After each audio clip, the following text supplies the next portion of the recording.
This video, we're going to cover two massive areas. The first one being pre-signature contract management, and the second being post-signature contract management. You may be wondering why on earth these even matter, and the reason being is there's some key activities you absolutely have to be doing if you want to get full value from your procurement contracts. And the way you do this typically is you set everything up in the pre-signature phase, and then you manage your contracts in the post-signature phase, getting the contract there done and dusted, and then getting the stuff in. And then on the post-signature side, that's where you really have to start managing the obligations, performance, SLAs, KPIs, things like this. This is when it gets hard. So it's often neglected, and then we have something called value erosion. So let's dive into the key phases for pre-signature contract management to start with. So like I said, the pre-signature phase contains every activity you must do with a particular vendor in order to get the contract signed. Once that contract is signed, we then move into the post-signature phase. So think about it like laying the groundwork, the foundations, whatever kind of analogy sits right in your brain. So this is where there's a huge overlap between typical procurement activities during the sourcing phase and contract management activities, which might not be owned by procurement every time. Sometimes it's legal, sometimes it's a dedicated contract manager, sometimes it's a dedicated owner from the procurement team that's handed this particular vendor and contract once the contract has been put in place. And this is where we go into something called the requirements, the needs assessment, whatever terminology works for you. But this is where we're trying to understand what is our scope to go out to the market or to work with this particular vendor. What does this relationship look like? What kind of contract terms do we need in place? And it's really just setting internal alignment around how you're going to work with this vendor. And then, of course, you need to work with the vendor to make sure you are aligned and you can get this all in place.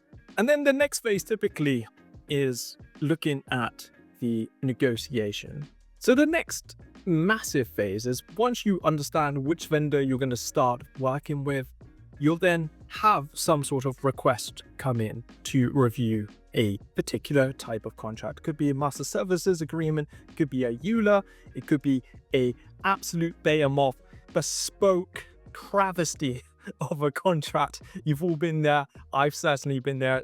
This is a really important phase because whoever is going to be responsible for reviewing your contracts, whether it's a procurement person, a legal person, really doesn't matter.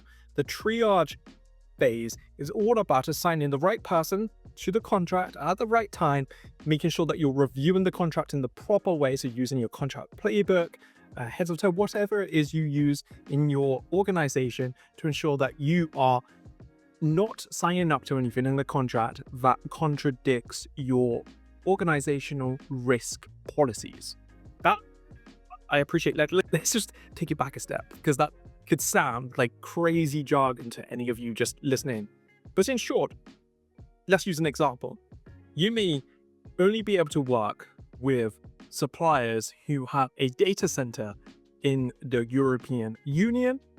And if, for example, the SaaS, so software as a service provider that you're trying to work with only has a data center in the US, which is where they send all of the data that you give them through their software, then simply you can't use them, right? So this is a really easy way to determine who you should work with in the first place, but sometimes this stuff gets missed out, right? Like you don't send a correct document, an RFP, a compliance statement to your vendors for them to check over. So when you get into the contract terms, you really need to make sure that all of this is in place contractually, because if it isn't, they can do whatever they want with your data. And that's really terrifying. This will apply to things like insurance limits, limits of liability, the way in which they approach the rest of their supply chain, modern slavery. There's loads of really cool stuff that you can start to think about. And you should have some sort of a list that says, we need these, let's say 10 things in every single contract. And as you're triage it and start to figure all of this out, you may think, actually, for this particular contract, we need to apply this set of standards. And then we move into this next phase, right, which is all about reviewing the contract and negotiating. But typically, a contract review will be done against some sort of contract playbook. I would say this is the best practice model. And if you aren't yet doing this, absolutely do it. I will make you an entire video about contract playbooks and try and make you some sort of template that you can use. They're incredible. And what they will do is those things I just mentioned, right? Like EU data center, £1 million of public liability insurance, or 10 million cyber insurance, or that they have a modern slavery policy that is flow down to their supply chain that contains these three things. This is kind of what we're thinking about here. So that means you redline based on the playbook. This is a really important exercise to make sure you're setting up the contract for success when we move into that post-signature phase. So that's the drafting element. But whenever you draft the contract or redline a contract, which simply means like editing an existing set of terms, you then need to get it agreed by your vendor and their legal party or their commercial teams, right? And this is where it gets a little bit trickier. We've all got used to negotiations via Zoom, Teams, Google Hangouts, Google Meet, whatever it is you use, right? These virtual negotiations. The way I like to do this and make sure it's successful is to have a collaborative document. So Google Docs is like one of my favorite ones here. Get a contract, you can start just redlining stuff. You can just comment directly to the other party and then agree those changes within one document, really eliminate any backs and forths, the need for version control and stuff like that. It really just starts to go away. You can agree that hopefully just by doing that redline exercise, and we'll do a dedicated video on redlining real soon for you because it is a bit of an art form. However, there's always times where we have to jump on a call. And the best advice here is be prepared to not get everything. Be prepared to know exactly what it is you need for this to go forwards. Make compromises where possible. When we're talking about procurement contracts, so contracts with your vendors, the risk can be quite high in some of them, but you should only really try to negotiate the stuff that really will make a difference to your organization. I've seen way too many people spend time on contract clauses that have little to zero impact on the organization that they're negotiating for. So you don't want to get in that trap of just trying to negotiate for the point of it to look good in your organization. You just look like a bit of a fool if you're holding everything up because you're doing ineffective negotiation. Now, once you've done all of those activities, there's this really critical step that is overlooked everywhere I've ever been. And this is a risk assessment phase.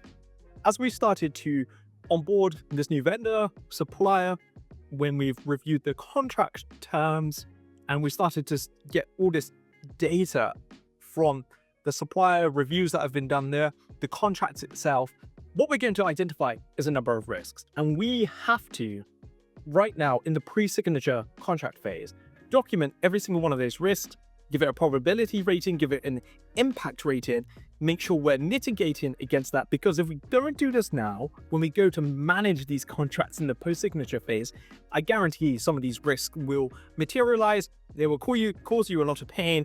Hopefully you've done enough to mitigate in your red lines, in your negotiations, to lessen the likelihood of them happening.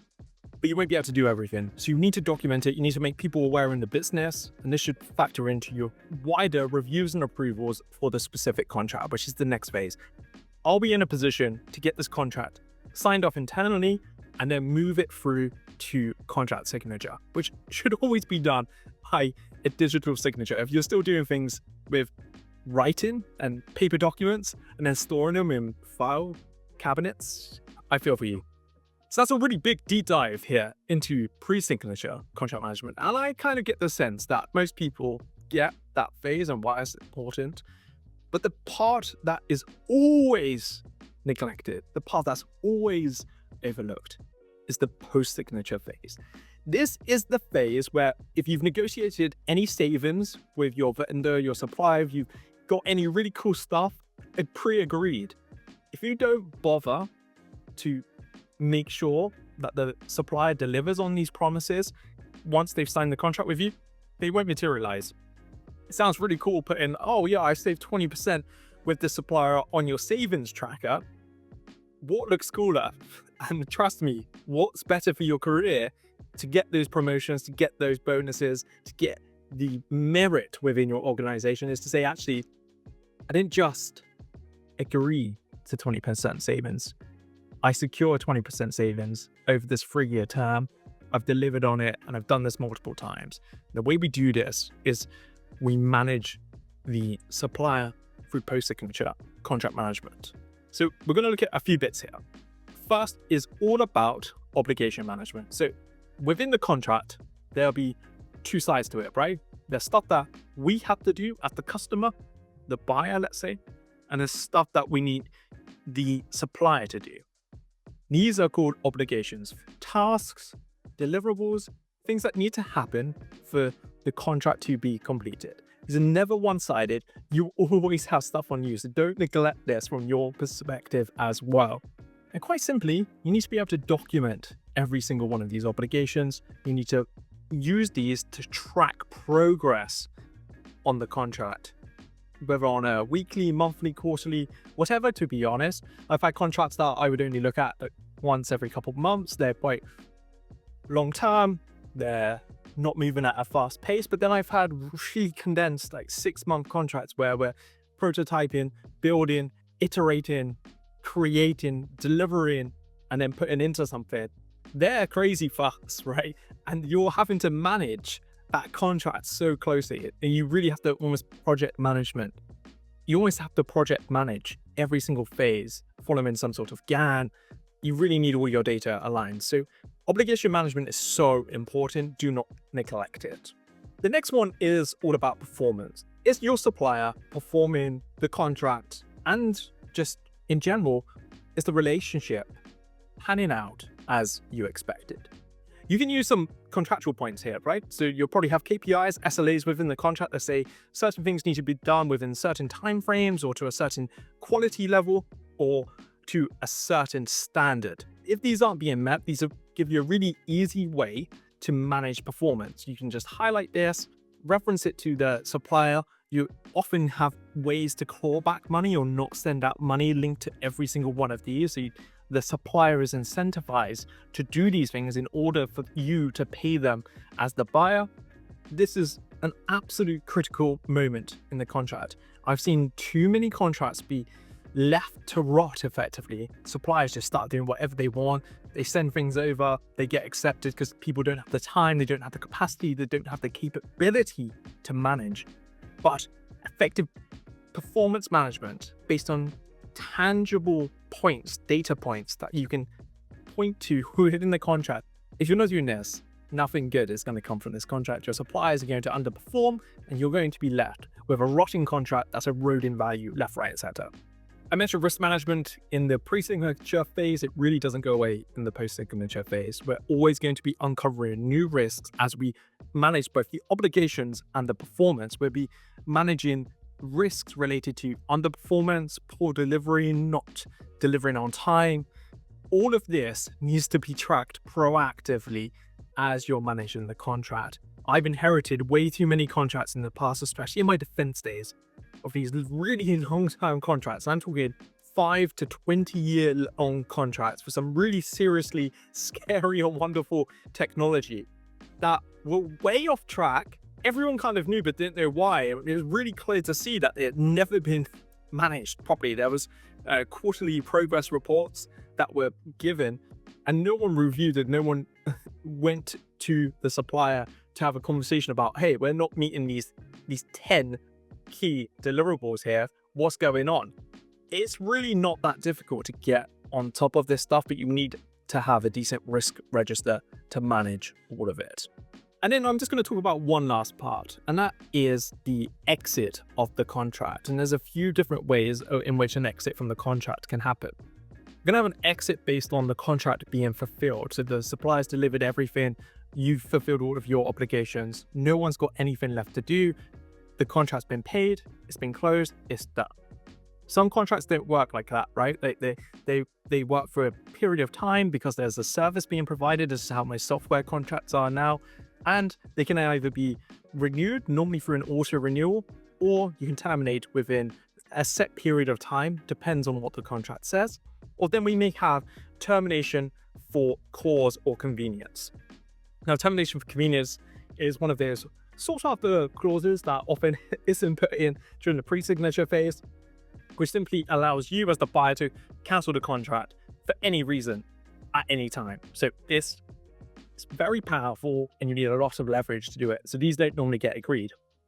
Termination for cause is a really important one because if the supplier constantly underperforms, it gives you a means to terminate the contract. Now, the language that's often used here can get a little bit complex. What I would say here, though, is you need to just consider two of the bits I've already mentioned, right? These are the obligations and the performance.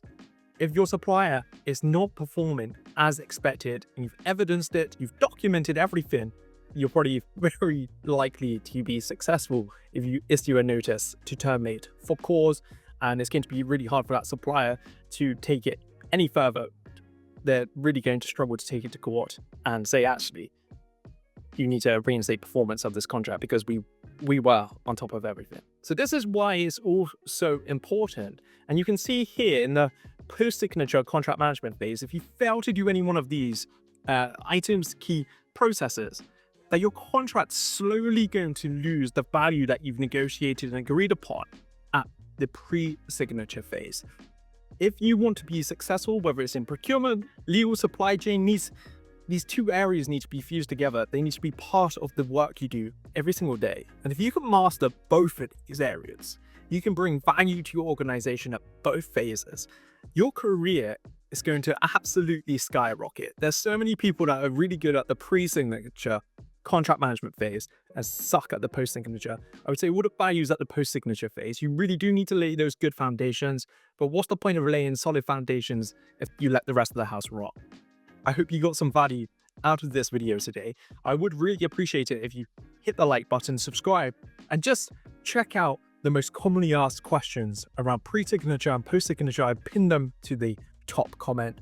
And whilst you're here, check out these 5 challenges that most contract management organizations, teams really have to deal with on a daily, weekly, yearly, forever, perpetual basis.